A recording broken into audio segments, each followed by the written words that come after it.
Well, another thing that might make it memorable is this weather that they're going to be playing in. It's going to be chilly up or down in Canton, Betsy. It's chilly everywhere. And let's face it, the kids won't remember how cold it is. The parents definitely will. The kids, they're oblivious to it. They're little energy heat bundles.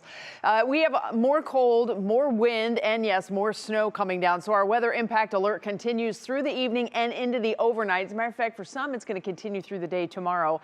More snow and wind and the drifting and visibility problems that brings. Temperatures are in the 20s. We will stay in the 20s and we'll continue to have snow showers coming in off of the lake. Those same brisk winds mean that wind chills will be single digits and low teens for the duration. All the way through tomorrow, we have these very cold wind chills that continue with us.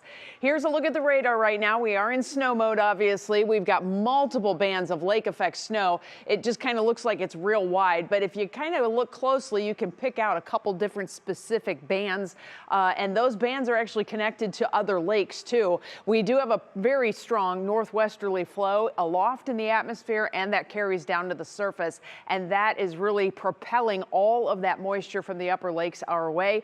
At the same time, here at the surface in Northeast Ohio, we have that northwest wind that is very breezy. Wind gusts are still at 30 miles per hour across the area, and so the wind chill readings remain low, and the snow continues to blow and drift. We do have some problems on the roadways, especially around the downtown area, but I mentioned this at the top of the hour, and I will say it again. As the sun continues to set, we will see worsening road conditions, and that is because all the snow really starts to stick. We've had just a little bit of the energy from the sun making it through the clouds, and that heats the pavement. So where we have black road, that helps out. But then that goes away, and then you throw the blowing snow on top of it, and I think we're really going to see some slick conditions. So we have a lot of problems around the greater Cleveland area this evening, so plan on plenty of time. Matter of fact, if we look specifically on I-71, this is generally from about Strongsville into downtown. The northbound lanes are flowing beautifully, but the outbound lanes with the added traffic, only 28-mile-per-hour lane speeds right now, so it's definitely slow going. I mentioned the bigger picture and the connection to the upper lakes. Look at the flow coming off of Lake Superior, the northern part of Lake Michigan, even little western sections of Lake Huron, and it just comes straight down and then picks up extra moisture off of Lake Erie, and that's why we have this widespread lake snow that continues.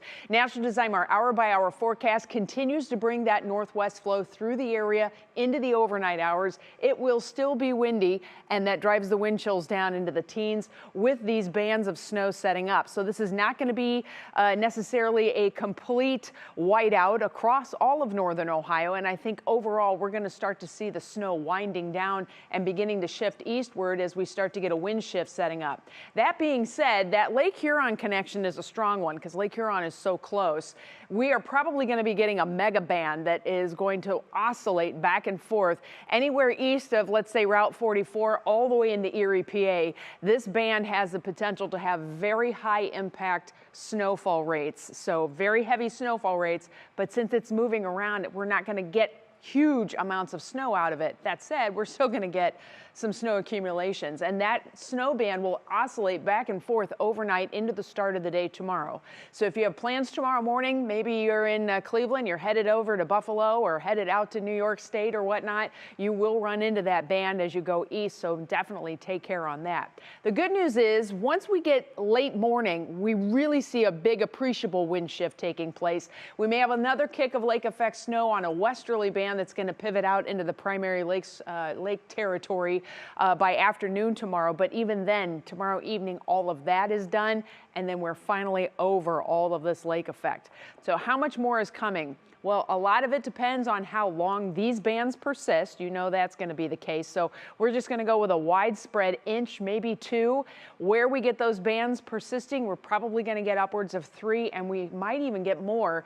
This is going to be where the heaviest accumulation is. This could be anywhere from 3 to 8 inches of snow, depending on how stagnant that band stays overnight. Here's your Union Home Mortgage forecast, and you can see the temperatures will be moving up over the weekend. We're going to be in the mid-30s on Saturday with partly cloudy skies like nothing happened.